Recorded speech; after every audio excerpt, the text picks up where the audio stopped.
Thank you, everyone. Good morning, good afternoon, good evening, depending on where you all are coming from. Today, we're going to talk about our Internet Security Report as we do every quarter. And obviously, right now, we're talking about Q1 2025. So, last quarter, since we obviously have to wait for the quarter to end before we can do this quarter. As mentioned, my name is Corey Nachreiner. I'm currently the CISO or Chief Security Officer. You can use whatever acronym you want for WatchGuard. Have been here for a long time, previously the CTO, and joining me is my right-hand person who I'll let introduce himself Yeah. and his Hey, team. everyone. Thank you also again for hopping on here too. I'm Marc Laliberte. I'm the Director of Security Operations. So while Corey handles all the executive bigwig meetings, I do all of the work alongside my team on securing WatchGuard and helping secure our customers too. But this report is not done just by two of us. I mean, it used to be 5 years ago back in the day, but thankfully we've got a team that helps us every single quarter go through the data, find the interesting trends, and then turn it into actionable guidance for all of you on how to defend your networks against the threats that we're seeing. So lots of great input. Both Trevor and Ryan put a huge amount of analysis into the malware-based threats that we see every single quarter. Definitely recommend checking out the report once it's published. Yep. And the agenda for today, first of all, this is a first where usually we do this webinar after we've released the report. We're probably not actually releasing the report for another week or so, so you are getting a preview of this quarter's or last quarter's report. So what does the report include? Well, first of all, at the highest level, it includes data from our products. We're trying to give you actual primary data that's from our products, what we see around the world. The report consists first of the Firebox feed section, which is just the marketing name we give to all the analytics and security intelligence or telemetry we get from the Firebox feed. I guess we don't look at every single service, but we focus on malware. So we have multiple different ways that we catch malware, as we will talk about, and we always do. And our IPS, our intrusion prevention system, we use that for network attacks. On top of that, we also have what you call a DNS firewall with DNS Watch. It has the ability to block lots of malicious and unsavory web domains. So that covers our top malicious domains. But over the past 3 or 4 years, we've also added our top endpoint trends, which comes from our endpoint products, both the legacy product AD360, Adaptive Defense 360, but more recently, a lot more data is coming from WatchGuard EPDR, Endpoint Protection, Detection, and Response. So we dive into a lot of endpoint activity. In fact, in this webinar, we probably only cover a fraction of the 20, 30 odd some pages of the endpoint section, which includes a lot of data about how malware is trying to target endpoints, as well as what threat actors are doing and what breaches happened during the quarter. Finally, the whole point of this report isn't just to kind of show all these scary attacks. It's more to talk about how you can defend yourself, if there's anything you need to adjust to. Are we seeing new trends that might need some new protection or at least a change in your configuration? Or do you just want to learn about the latest tactics or the most common ways threat actors are trying to go into your networks, just so that you can make sure to teach your users the right behaviors and have the right settings? So the whole point of this is mostly to give you tips that match every quarter's attacks. So with that, let's jump right into the Firebox feed. I think I will cover this too, and Marc will get into the actual malware data. But as I mentioned, the Firebox feed is just a fancy marketing name for data that we're getting from our network security products, which are the Firebox. Those are both hardware appliances, by the way, but we have software ones, both virtualized and in public clouds. So we don't get this data from every single active box. The Firebox feed is something you have to opt into. In fact, if you are listening as a Firebox administrator, we recommend you go in there and opt into sharing more data with us. We're not using this data to spy on you. It mostly has things like product analytics, letting us know the services you're using, and most importantly, anonymized data about what our threat intelligence is finding, what malware hits are happening, what IPS hits are happening. We're not paying attention to your internal network IPs or your infrastructure. While we might know the IP of your firebox, we're just mostly looking at what kind of threats your device is seeing. So I highly recommend you share that. As mentioned, this feed includes, the Firebox includes tens of services to help with different things, but in our Firebox feed for this purpose, we focus mostly on our anti-malware services, which include, if you have what's called the basic security bundle for the Firebox, you will have something called Gateway Antivirus, which is a more traditional antivirus solution. It does more than signatures. It has basic heuristics and stuff, but at the end of the day, it's more a legacy, heavily signature-based antivirus solution. But for those of us that opt for our total security package for the Firebox, they come with two additional anti-malware services. One is Intelligent AV, or IAV for short. This is an AI, or specifically machine learning based anti-malware system. So over decade, or a decade from the time we started getting this from one of our partners, they have been paying attention to good and bad files using, I call machine learning statistics on steroids. So they've been using statistics to more proactively figure out if a new threat is malware based on not things a human would find, but statistical anomalies that happen specifically in the digital file types malware uses.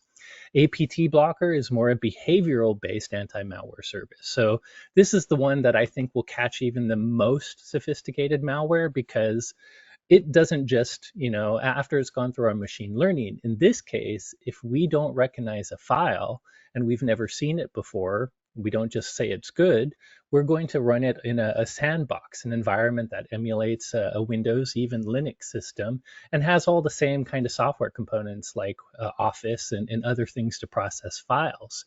And as we're running the suspicious file in that system, we're analyzing behind the scenes anything that the process and file is doing, even trying to cover some of the Jedi mind tricks that these evasive malware files use to try to avoid sandboxes. We pay attention to those behaviors too. And then, ransomware, it can do a lot to kind of change its digital file signature. But at the end of the day, it has to actually do something. It has to encrypt files. It has to create a command and control. It has to do some bad behaviors. So by doing behavioral analysis, obviously APT blocker has a much better chance of even catching what we call zero-day malware, or malware that was just released for one victim that day. Finally, our intrusion prevention service is a very traditional service that knows a lot of software exploits, whether they're server-based exploits or client-based exploits, like one of your your users going to a drive-by download site in a browser. And I already mentioned DNS Watch, which is our DNS filtering service, or a DNS firewall for short, that just has huge block lists of known bad domains of many different types. And of course, we continue to add domains based on user feedback and our own threat intelligence for that. So these are the actual feeds we use to give you the Firebox feed section. With that, why don't we look at what happened overall and then with malware? And for that, I'll transition to Marc. Yeah, so one of the first things we cover in the report every quarter and on this webinar every quarter is just the high level trends of how much malware are we seeing in aggregate across all of our customer networks. And this quarter was interesting. We had a significant jump in the total volume of malware threats that we saw compared to quarter over quarter. It was up, in fact, 171% when compared to quarter four of last year, to just over 4,200 detections per device in the quarter, meaning on average, every firebox out there saw over 4,000 malware threats blocked at the perimeter, which is, I believe, the highest that we have ever seen in this report, and pretty nuts. But when we break it down into the specific individual layers of anti-malware that Corey mentioned, it gets pretty interesting in the makeup of those total malware threats that we saw. There was actually a bit of a drop in basic malware detections quarter over quarter, around 30% decrease in threats caught by the basic signature-based gateway antivirus. And when we go to the far end of that anti-malware chain with APT blocker, there was a bit of a decrease in there too, about 25% quarter over quarter. But that was made up made up for significantly by that middle layer of anti-malware, which is intelligent AV. So the machine learning, or I guess AI, our marketing team requires us to say from now on, the AI-based anti-malware engine had a 323% increase in its total detections quarter over quarter, a absolutely massive jump. That feels pretty crazy. I mean, we've had a lot of times where our advanced services, APT blocker and IAV combined, have beaten GAV, and we'll get into that in the 0-day number later. But I feel like when we've had that, it's usually, or at least a few years ago, it was usually lots of GAV, lots of APT blocker, and maybe a medium amount. So seeing like IAV not only being huge, but like being 10, not only 10 times GAV, but I mean, what is that? Almost 37 times APT blocker is crazy. That's a huge amount. So it was definitely a good quarter for IAV and a big change in our random statistics, I feel, Mark. Yeah, and what this means is there was a significant amount of malware that got past signature-based antivirus, meaning they either used polymorphic code that changes every time it runs, or more commonly just general evasion tools that you can get for free or low cost on underground forums or even GitHub.com. It makes it easy to modify a malware payload even every time it's downloaded in a way that gets past signature-based protections. But I mean, the good news is the reason we have these other layers of anti-malware is because there are other ways to catch those kinds of threats. Like a well-trained machine learning model, or I'm sorry, AI model, is designed to catch the kind of features that, like Corey mentioned, us humans would probably not see in one of these threats. And this quarter, it pulled its weight and then some in catching the evasive threats out there. This was definitely a quarter of AI-based detections performing very well. And you'll see that trend even continue when we get into the endpoint section later on here too. One of the stats that we also cover in the report that I don't believe we have a slide in here for is the percentage of malware that comes in over a encrypted connection as well. And that was up this quarter too, to just shy of 3/4 of all malware threats arriving over a encrypted connection. And long story short, what this means for you is if you're not using TLS decryption, or what we call HTTPS inspection on the firebox, you're going to miss 3/4 of the threats that are out there because they generally arrive over an encrypted connection. Cool Yeah, I'm news glad you is, pointed that out. 20, it's 71% exactly. But I just wanted to point out the other thing that we know, at least based on the Firebox's reporting in, is only about 20% of Firebox administrators use this feature. And I know if you've been on this call, I've pimped it before, but this is, you don't have to have even basic or total security to have HTTPS inspection. You get this free just by having a Firebox, and only 1/5 of you use it. It does take a tiny bit of work to turn it on, and maybe a little more work to make the right exceptions to make it frictionless for your user. But I believe it's well worth the effort, especially with what Mark just said. I mean, you're missing, uh, what is it, 2/3, or I'm sorry, you're missing 3/4 of malware almost if you don't have it turned on. yeah, it does take a little bit of effort, but you definitely get a return on investment. And one of the other cool things is if you're a FireCloud Internet Access customer, our newly launched SaaS service earlier this year, it actually takes care of all of that certificate management for you for the devices that are enrolled in using FireCloud Internet Access. So that service, which is not based off of Firebox, it's purely SaaS, can do HTTPS decryption and do security inspection, all of your different layers of anti-malware and IPS, just automatically without you having to mess with certificates, which is a pretty cool feature on that one. But moving on, I think Corey, you've got the next one. Yeah, I can jump into this. If I'm going to be a little product guy, I would say this shows you the difference not only of TLS inspection, but of total security versus basic security. I mentioned if you have the basic security package, you have our gateway antivirus. But essentially, total security comes with APT blocker and IAV. And put simply, those are proactive malware detection. The gateway antivirus service is primarily reactive. It can only respond to things it already knows about or techniques, heuristics, and things that are well known in the threat actor industry. But bad guys are changing every day. They're doing things as simple as repacking and recrypting their malware to make the same variant of malware look slightly different from a digital perspective. And if that's the case, these reactive anti-malware services are not good enough. And this, which I forgot to put the title on it, it's our zero-day malware statistics. Zero-day malware, just so you know, I say it every time, but quite different from a zero-day exploit or vulnerability. To us, zero-day malware just means malware that they don't have a signature to detect on the day it came out, and it required one of our proactive services to catch. And this has gone up and down. It's usually been very high over the 8 to 10 years we've been doing this report, but for the last couple of years, it's gone down to half or less. But in the same way that all our malware numbers jumped up this quarter, 78% of threats got past our signature-based services. You need total security to almost catch 80% of the threats out there. If you only had basic security, you were missing a lot. We just told you that only 20% of people use our HTTPS inspection, the encryption inspection. And not only is that not great because you miss, 3/4 of malware by not doing that, more importantly, the malware that does come over HTTPS tends to be slightly more sophisticated. If a bad guy's taking the extra work to make sure that they're using a secure site to help hide their traffic, you can guess that they'll probably use a little more extra work on top of that to make their malware more evasive.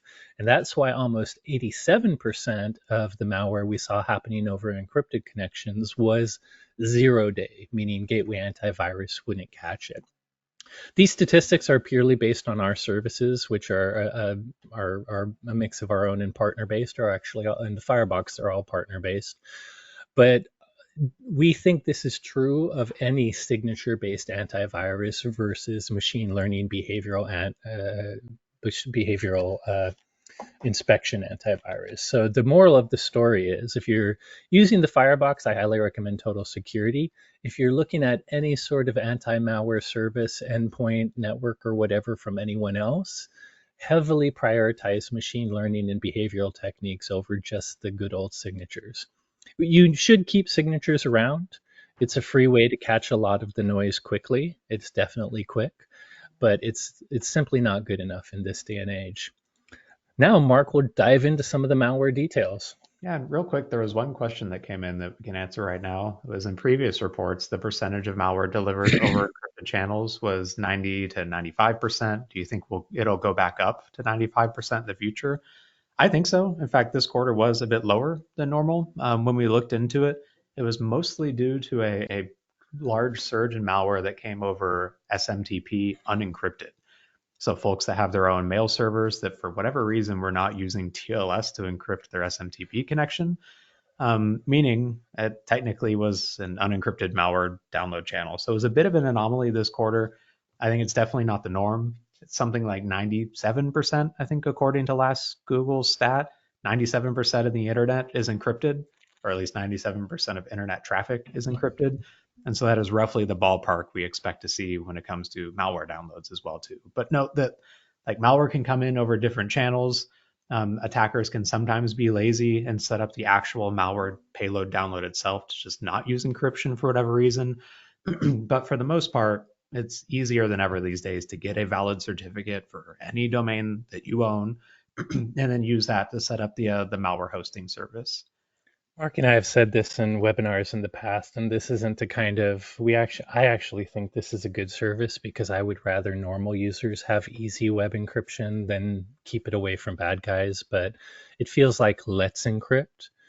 Those of us in the industry know Let's Encrypt was an organization that made getting all the certificates for your website essentially free. It used to take work and money to actually create a secure website. Let's Encrypt it really lowered the bar, which is great because it makes normal people in the industry have more secure websites. But the takeaway is it's now trivial for an attacker to get encryption on any of their drive-by downloads or web-based attacks. Yep. So moving on to the top 10 malware threats by volume. So this list is the threats that just generated the most malware detections across all of our customer base. And this quarter was actually interesting. There were four, I guess three brand new ones, with one of them having two different signatures catching it. The one at the top was pretty interesting, where it was a HTML-based dropper file, basically an HTML attachment that would arrive over an email to the victims.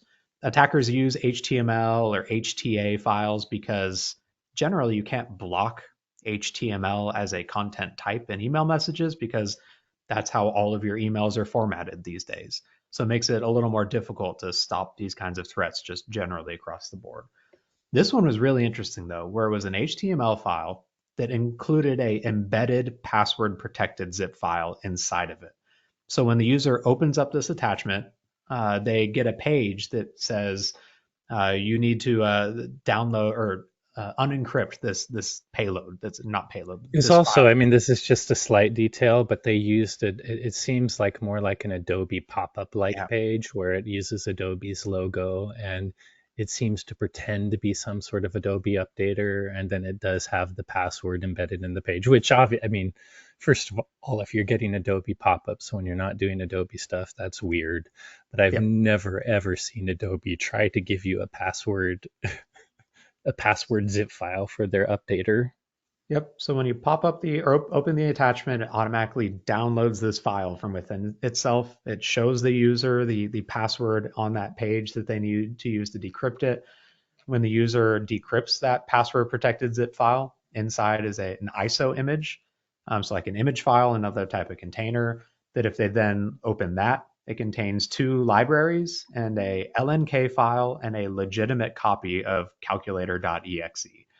What happened? Dynamic link libraries for the users, their Windows files full of functions. Yep. Can I ask a question? I actually don't know, Mark, the recent, because I'm not a pirate anymore and I haven't really had to back up any DVDs or whatever. ISOs used to be like many people can handle ISO files .iso, which are basically images of a disk. Does Windows, but I remember back in the day when I dealt with them, you needed to have some sort of ISO application to handle it and open it. And does Windows have built-in ISO handling now? It sure does. You can just double click it and pop it open. Also, for any of the FBI agents listening, note that Corey said, "I'm not a pirate anymore" on that statement. But anyways, the final last bit, it's interesting. So if the attacker can trick the victim into opening the email attachment, decrypting the password protected zip, mounting that ISO image, inside is an LNK file, so a shortcut. Then when you launch that, it kicks off an attack that tries to inject those two libraries into the calculator.exe program running on the computer. And if it fails that, it'll use the copy of it that it brought within itself in that ISO. And it ends up sideloading a Qbot, which is a popular banking Trojan that then would give them access to that computer and ultimately carry on future attacks. I'd say it's an interesting attack chain in this case.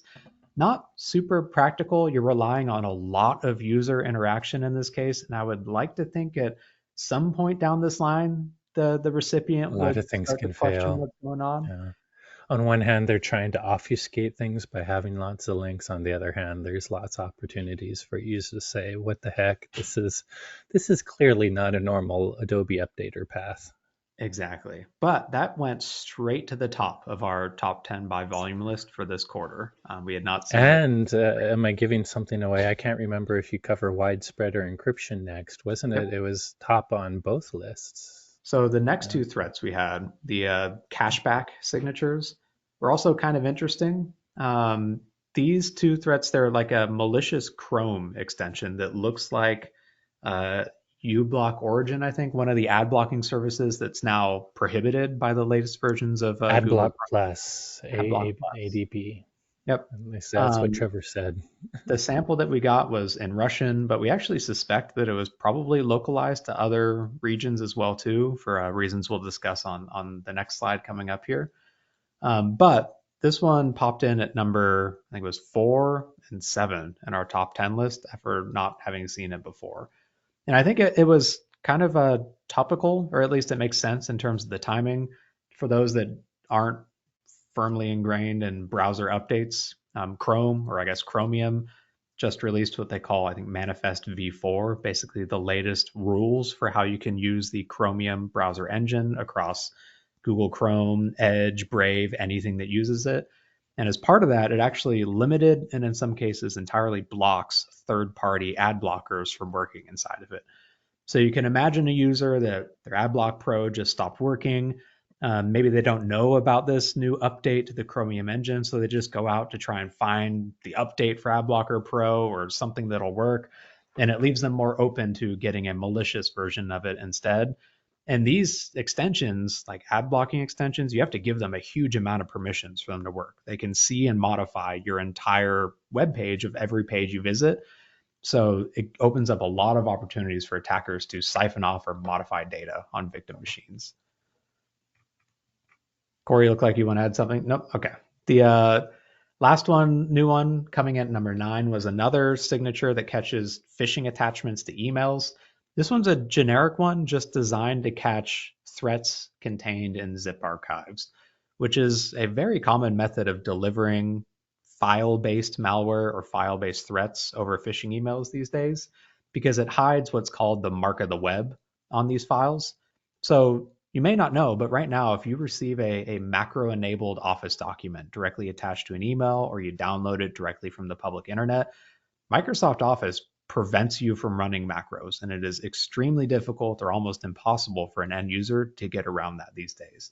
And it does that by, when that file is created, it gets this mark of the web, a little hidden flag in the file that says it was downloaded from an unsafe or untrusted location. One way to get around that is to put it inside a zip archive instead. So that zip archive gets the mark of the web. When you unpack the file, it just looks like it was created locally. And so that allows some of these threats at least a better chance of potentially running on the endpoint. So this signature, it's designed to catch those types of threats, whether it's Office files or HTML files like we saw, or JS files that would hide inside a zip archive. The primary one that we saw this quarter was delivering the zmutz loader, another popular malware dropper that we've seen just on its own pop up in our top 10 list as well, pretty commonly. And specifically, the end result of this kind of downloader chain was typically Agent Tesla, another popular remote access Trojan slash botnet that infects Windows machines. But that was we go into way more detail. Trevor does some pretty in-depth analysis in the report itself. Definitely check it out if you're a nerd like us and you want to see I will like say one other slight repetitive takeaway from this top 10 is Linux malware is still making like a heavy showing. You can see 3 different threats on this top 10 that are Linux miners or generic Linux threats, but also the Mirai botnet. I mean, how old is that, Mark? I remember when we did a demo where you had it running on a webcam just to show it work. That's the Mirai botnet's as old as dust. And it's there. And apparently, the 11th threat, if you go one beyond our top 10 list, is also another Linux Trojan that happens to deliver Mirai. So just yeah. remember you need anti-malware on Linux servers as well. Notably missing is Mac OS though, which means Mac OS doesn't get malware, and you're Yeah, probably it's perfectly safe. You're good. You're good. Don't worry about it. Anyways, We're being sarcastic. I hope people know. I, 100%. I will say it's probably very true. Statistically, it's much lower, but there is definitely Mac malware. Yep. So on the most widespread list, so these are the threats that impact the most individual networks, even if that doesn't aggregate up to the most threat detections by volume across all of our networks. And there were 2 new additions this quarter. It was those same cashback signatures for the malicious Chrome extension that we saw. And the reason we think that they likely had localized versions of this for different regions is because a few pretty distinct regions had high numbers of detections. So if you look at that first one, Chile, around 75% of the networks in there detected this threat. France, around 60% of the networks there. If you go on to the second signature, Japan, about almost a third, 27% of the networks in there detected these threats. And so our suspicion is for many of these detections, they were probably localized versions. I wouldn't expect a lot of folks in Chile or France or Japan to download the Russian version of AdBlock Plus. But it would make sense that many folks around the world would try and find a working version of AdBlock Plus on Google Chrome, given the last updates. You can also see the last two on this. They're not new. We've actually seen them pretty frequently, but they are that zmutzi loader that we just talked about as kind of the middle stage of that spam malware zip detection we saw on the top by volume. Really popular loader. And then the middle one is a vulnerability in Microsoft Office that's been around for what, do the math, 7-8 years now, because it works. Like in some cases, folks don't update their Microsoft Office that frequently. Maybe they don't have Microsoft 365. They're using the old license-based version and it just works. Why update it? Well, if you get a malicious Office document with active content in it that exploits this vulnerability, just opening the file and enabling that content is enough for it to trigger the exploit and kick off a fileless or living off the land attack against that endpoint. Corey, anything you want to add before moving on? All Nope. right. So let's move on and I'll start talking about network attacks. Network attacks, we tend to get some new stuff by going deeper into the top 50 list, but really the high level of network attacks has not been that different for many quarters. For instance, per firebox, the average firebox detected 93 network attacks during Q1. That's up one attack from Q4. It was 92 last quarter. So very, very little change there. We will look at the top 10 network attacks just to talk about some trends. The first thing is there's not a whole lot new on this one. I think there's only two new actual network attacks we see here. It's mostly the same signatures rearranged. The first thing I'll say is most of these attacks, with maybe one exception that could be more file-based, although it could show up in web app traffic for sure, is most of these are web app attacks. They're attacks that happen to web applications, whether a server-side web application attack or something that might happen to I guess to some extent a client, but usually a server in this case on this quarter's list. The number one attack is just another trend, by the way, is a lot of these are generic signature detections. And what I mean by that is there's a lot of run-of-the-mill web application attacks. You have cross-site scripting, you have SQL injection, you have directory traversal, you have request forgery. And while within different web frameworks, there might be technically different ways, different vulnerabilities that could lead to this, but there's also very similar techniques to see if a web application suffers from this. For SQL injection, there's a lot of tricks you can use to see if there's a SQL injection flaw. The directory traversal usually happens in the same way by people doing dots to try to go down a directory. So these generic signatures, while there might be a lot of them for the same type of attack, a lot of the things we're just detecting are things like directory traversal in different ways. But let's get to the new stuff. One of the new things is weirdly interesting, and it's also very generic, is a shellcode NOP sled. Without getting too technical, a lot of like if you have a very specific vulnerability in the application, a lot of the time they're memory corruption flaws, which is just a fancy way for, because a engineer didn't do enough input sanitation, a bad guy might be able to take advantage of some input in a way that they purposely overwrite or underwrite or mess up memory in a very specific way.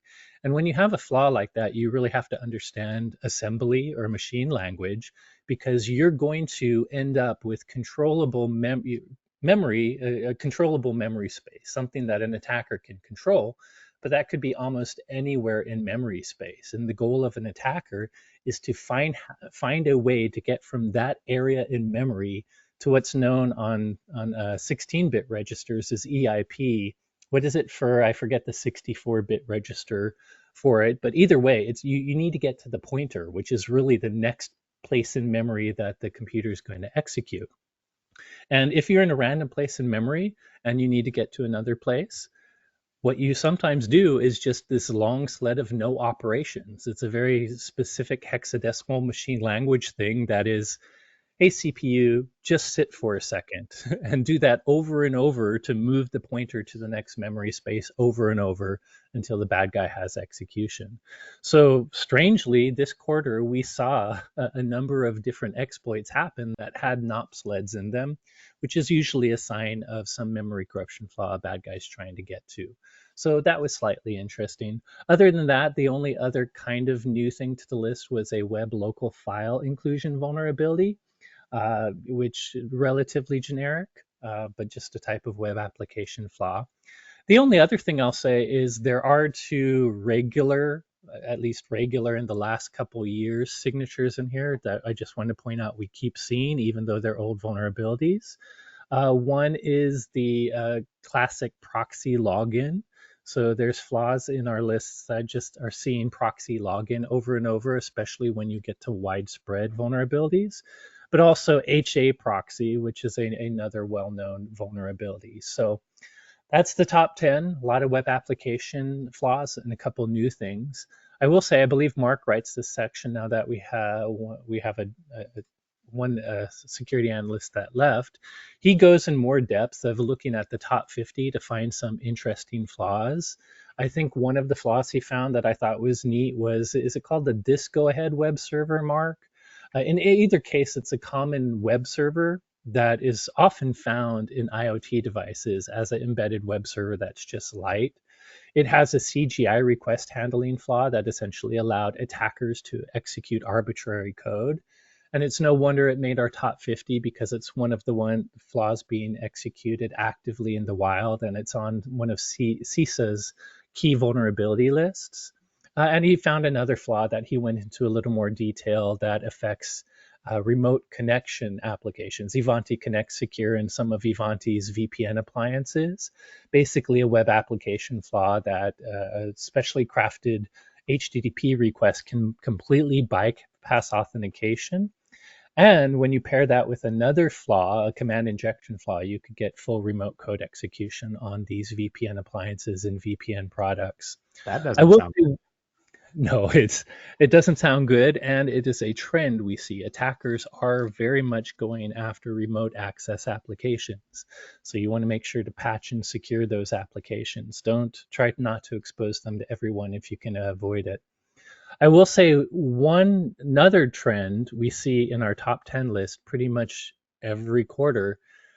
None of these exploits in the top 10 were found in 2025. In fact, I don't think any were even found in 2024. You know, one of the most common, the newest ones you see on that list is 2023. But the point I'm trying to make is a lot of these are very old, sometimes decades old vulnerabilities, and very generic web application attacks. But that doesn't mean you shouldn't patch. For instance, in the top 50, Marc was talking about much more timely updates. For instance, some of his generic, one of the things we detected was remote JavaScript upload and execution with a generic signature. And some of the examples of the flaws that detected, like the Oracle Beehive flaw, was found in 2023, and then the command injection one in 2024. So we do catch modern flaws too, but do know the ones in the top 10 seem to be the good old simple ones that a lot of people use automated tools to mass scan for. But we also, if you check out the report, we have some more details in the widespread list, and you can read more about that. I will say one interesting thing, we didn't talk about this in malware, but I do not know how I did that, Marc. But in malware, we do have regional perspectives too. And one thing I found interesting in malware is, for the first time I can remember in a long time, most of the malware attacks were in the United States. And I think it was largely because, what was that top threat, Marc? The one that was number one on the malware list? I think it was Trojan Agent FZPI. it was heavily the US. So I think most of the malware we saw in Q1 was Americas, with EMEA and APAC quite a bit behind, but close.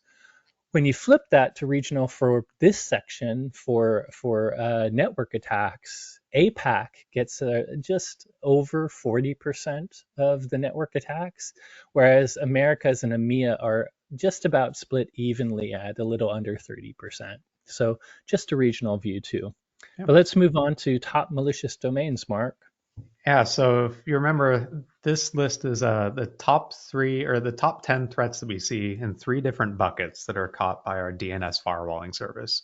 Now, there's many more categories that we defend against, but these are the 3 main ones that we at least prioritize when it comes to our analysis and review in this report.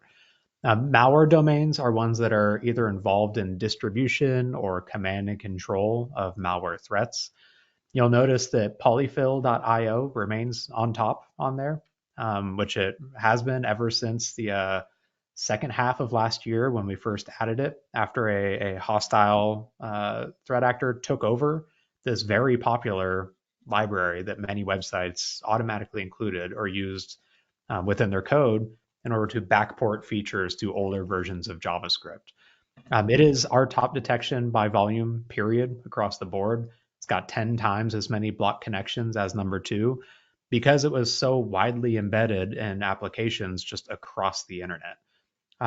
This incident was big enough that like even Cloudflare took some pretty drastic steps of automatically rewriting and redirecting requests to this malicious library to a kind of safe clone or mirror that Cloudflare themselves hosted to try and protect customers that were visiting websites protected by Cloudflare. It was pretty big, and we expect to see it up there for the foreseeable future.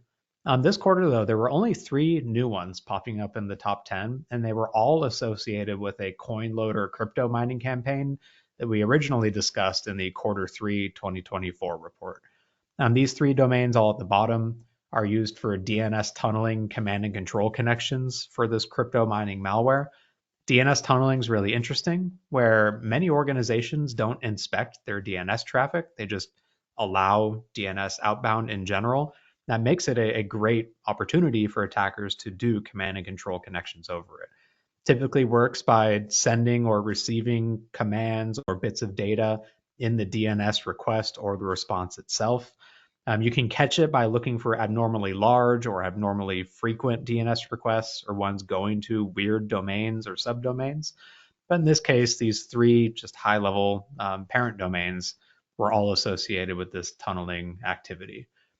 Compromised websites are ones that were previously legitimate or still legitimate that an attacker has taken over or exploited a vulnerability to host something malicious on them. We often see WordPress websites in here where an out-of-date plugin has allowed an attacker to gain a foothold.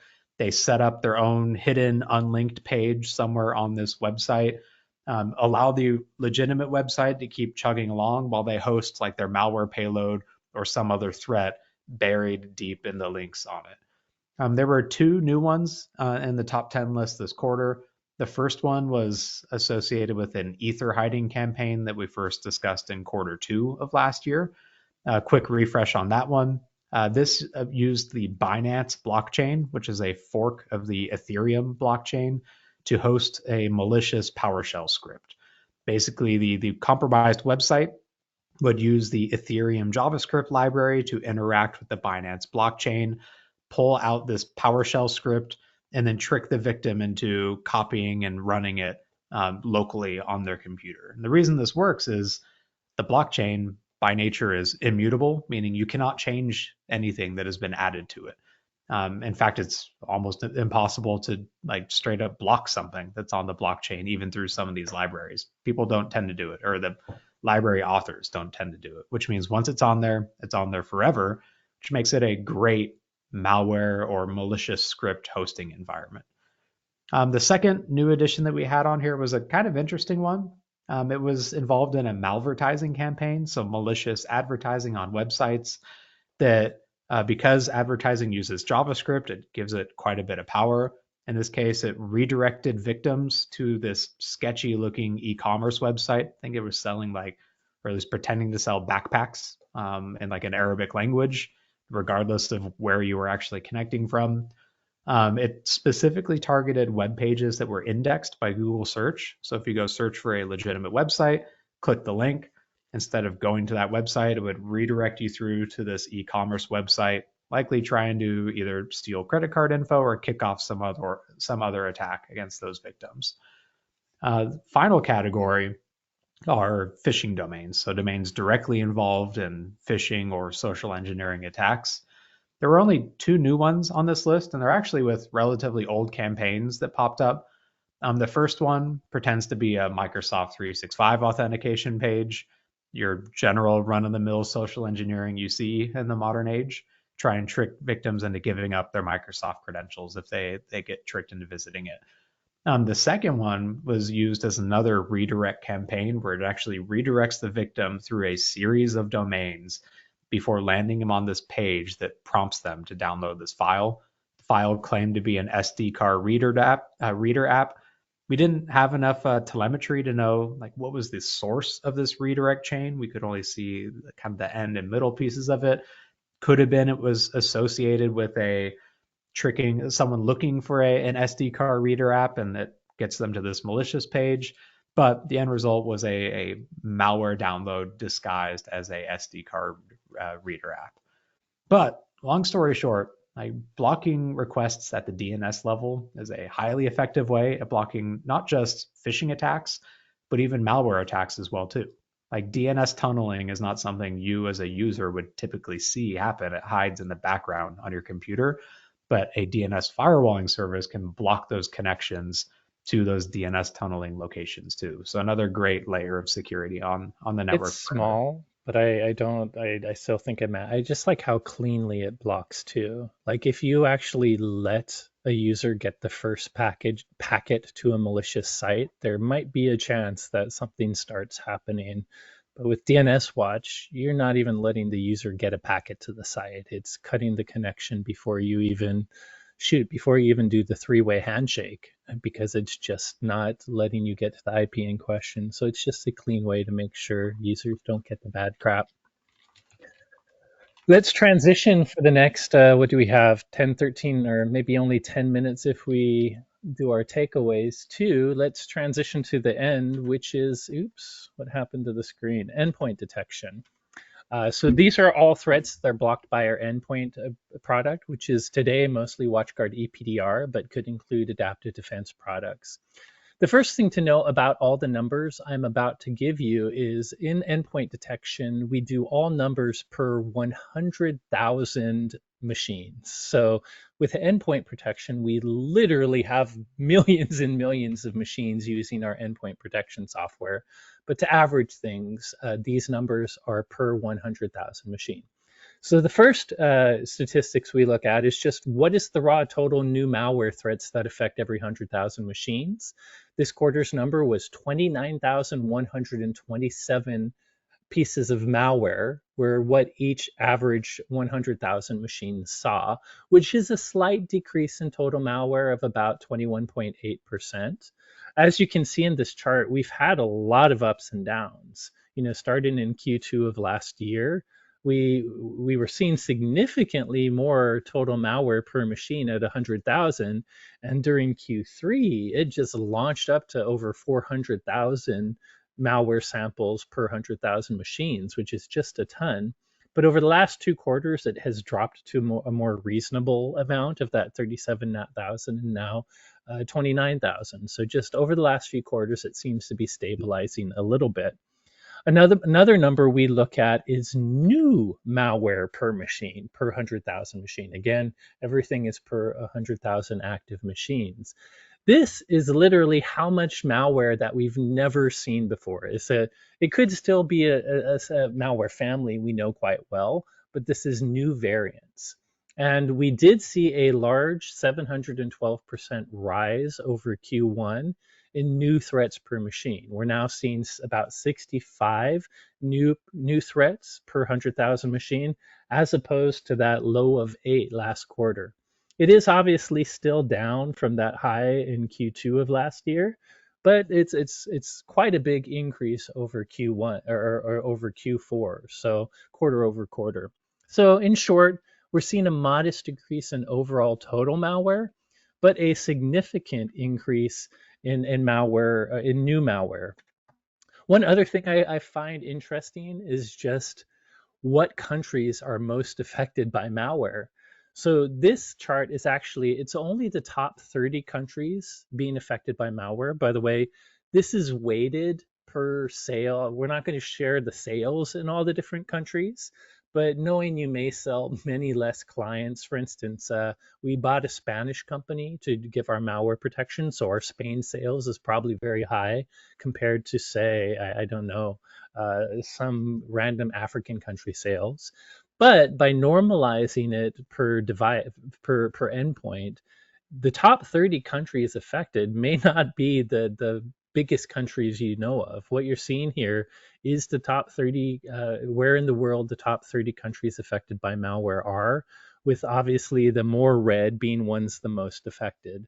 So malware doesn't necessarily hit mostly Europe or the United States. It is definitely hitting other areas of the world too. With that, we have a lot of interesting stats with how malware infection vectors go. So I'll let Marc share one, and then I'll quickly share a few others. Yeah, one of the things that we track every quarter is what was the initial attack vector, like the technique the threat actor used in order to kick off that malware attack. Did it start with an Office document, a browser exploit, a just script in general? And if you've seen or read any of our reports previously or attended previous webinars on this, you may remember that scripts are generally the most common by a pretty wide margin initial vector for malware delivery. We've seen it as high as like 90, 95%. And the overwhelming majority of those were always PowerShell specifically as the scripting engine. This quarter, we actually saw a pretty big drop in PowerShell initiated threats, which took down the scripting category as a whole with it, down to around 36% of total detection or total incidents that it originated with it. Windows binaries still took up around 22%. So if we look at just general living off the land techniques using either scripts or the applications built into Windows, we're still at 58% or just over half of all of the threats out there. So still a meaningful attack vector for kicking off malware. But like rounding out the rest of it, browsers made up a bit over 11% of all threats now, meaning exploits against the web browsers that we use to go across the internet. This means attackers are probably ramping up watering hole attacks or other attacks involving malicious websites to try and fingerprint your browser, look for a known exploitable vulnerability, and then kick off the attack right there.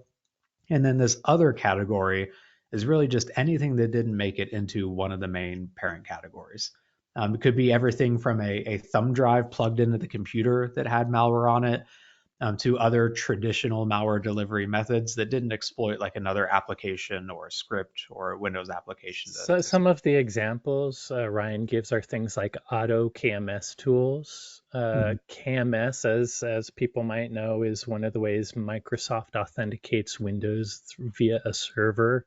And there's a lot of piracy tools known as auto KMS tools that might help you. You know, now that Windows needs the online connection to verify authenticity, it's a way to crack that. He also mentions the remote services. A lot of the remote access applications tend to be malware vectors, and that's in the other category. And then any other third-party application that's leveraged for malware. Yeah, 100%. Sorry. So either way, very interesting seeing PowerShell specifically drop so much in this quarter. Absolutely. That's Can't the point lowest to, script has been. yeah, can't point to any specific reasons why that might have. It is still a very effective way of kicking off an initial attack.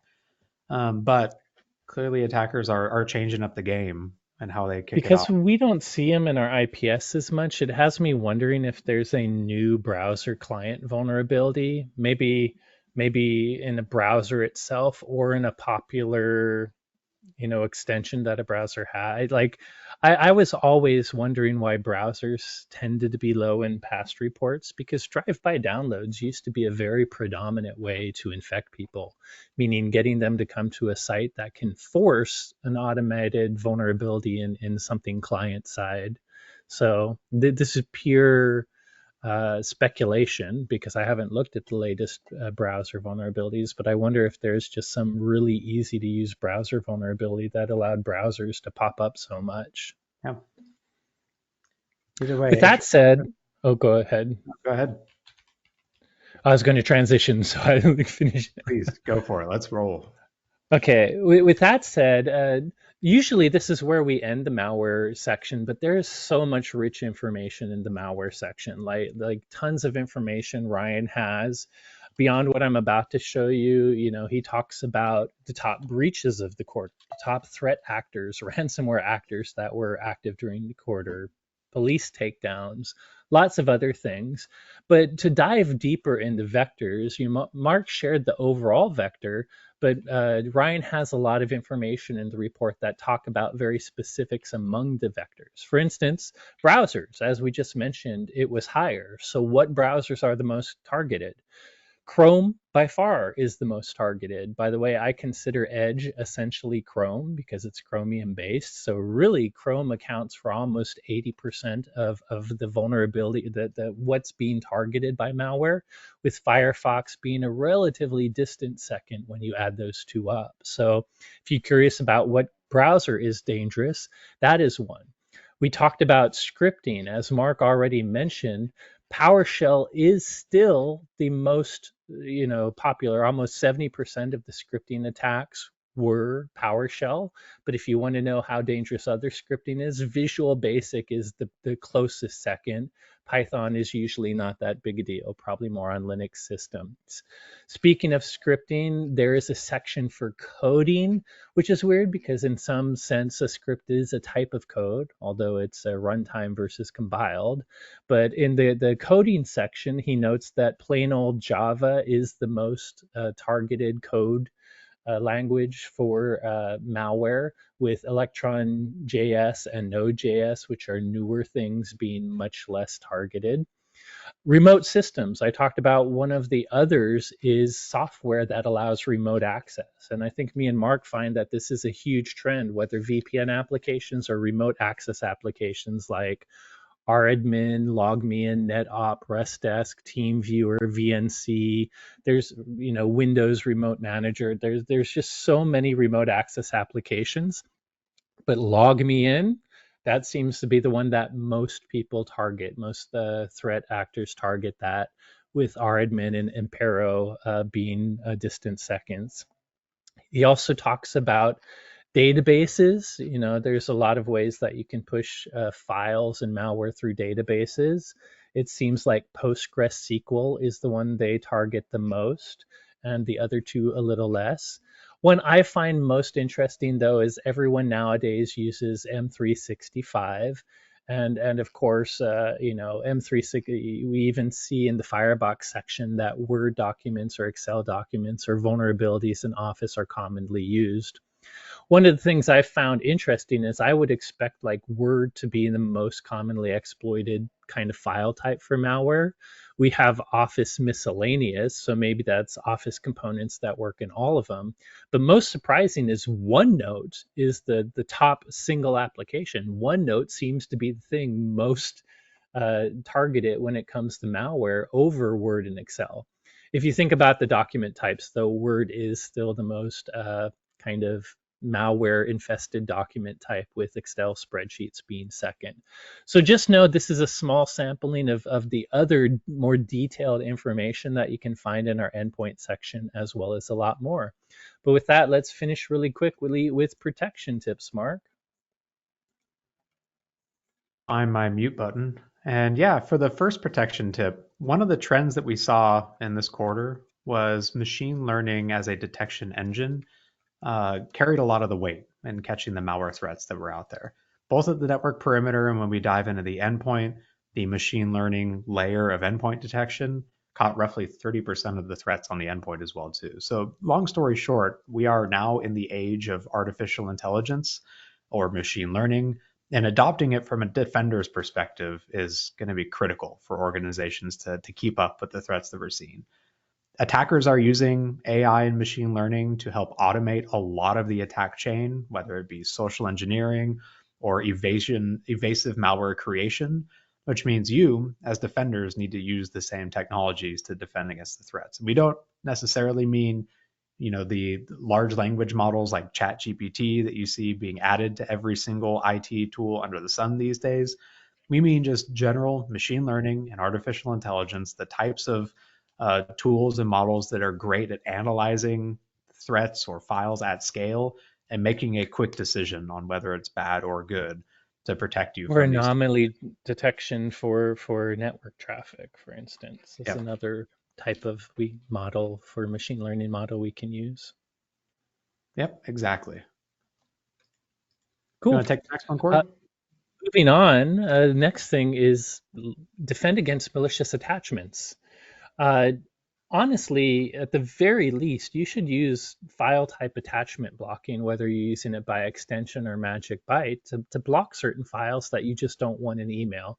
Most common example of this is how many people send executables, at least as a straight exe through email. There are many different safer ways to file transfer something like a executable, and you can do it through more trusted shares with people you trust. So using various email security solutions, you can automatically block things like exe. You can even have it so it doesn't just allow zips through. It will scan through it will decompress at various levels zip files until it finds the actual containing thing, and even an ISO file, it can unpack an ISO file and scan within it so that you can look at the actual DLLs and executables and .js JavaScript. Why would you want to share in email a dynamic link library, a piece of JavaScript or an executable? It's just silly. And even things like shortcuts. Who sends a .link file over email and expects someone else to use it? These are all common email attachments that do bad stuff. So there's all kinds of ways you can do this. If you're a more traditional person that still has a perimeter-based email server, our Firebox has a ton of things in its proxy beyond its malware detection services to really give you control over attachments, to strip them and scan them in a much deeper level. If you're in M365, we have things like our email protection server that connects to cloud-based email protection through APIs that can offer attachment blocking. And there's many, many third-party tools. If you have the right Microsoft license, I believe you can even do attachment blocking and stripping in Microsoft as well. So make sure to I highly recommend denying certain attachments via email just by their extension type. But on top of that, make sure you have malware scanning and everything else on any email that comes in. Yep. And then the final one is one of the new top threats in the top 50 exploited vulnerabilities we saw was that Avanti Secure Connect vulnerability that made a lot of news when it came out back in, I think, the end of 2023, because a lot of organizations that were using these tools ended up being victims of effectively a zero-day attack. But that wasn't the first, and that won't be the last attack against network security or remote access technologies. Because, like by nature, these generally have to be exposed to the internet to allow your remote users to access the internal resources, at least if they are a traditional VPN type service or other remote access based tool like that. But they can expose you to risk if you don't have the proper protections and monitoring in place for them. Like at a minimum, make sure you've got multi-factor authentication for any authentication that's happening with these devices. But in some cases, like a vulnerability can allow attackers to bypass that authentication too. So you also need to make sure that above all else, these remote access tools, you've got a strong vulnerability detection and remediation process for them too. Like, yes, maybe your internal Windows server that's segmented off on its own little walled garden, you can delay while you test the patches for that one a couple days or even a couple weeks. But your remote access tools need to be patched immediately after higher critical vulnerabilities are discovered in them, which also means you need to be able to detect those high and critical severity issues as quickly as possible in them. So just put extra care, extra security into defending these remote MFA. access I tools. think you Yeah, said this, but if it's remote access, especially one that you have to allow to the internet for VPN, MFA becomes the absolute must. I think exactly. insurers require it too. I mean, they're going to, more than compliance, insurers are going to force you to put MFA on all remote access. So check out Authpoint. And if you don't already subscribe to alerts from like the FBI or CISA or ANISA in Europe, definitely sign up for those too. And you'll see many of these trends over the course of the last couple of years and likely continuing in the next few years of hostile threat actors, both private and nation state, specifically targeting remote access technologies and tools. And those alerts can help keep you up to date on what you need to defend against when it comes to those systems. So with With that, that, yeah, we went a little over, but thank you. Be sure to check out the 443 Security Simplified podcast with me and Mark if you are interested in more regular news. I don't see any questions coming in, but we don't mind staying a little extra if anyone has questions. But otherwise, have a great day. yeah, thank you everyone for attending this, and yeah, hope you have a good rest of your day.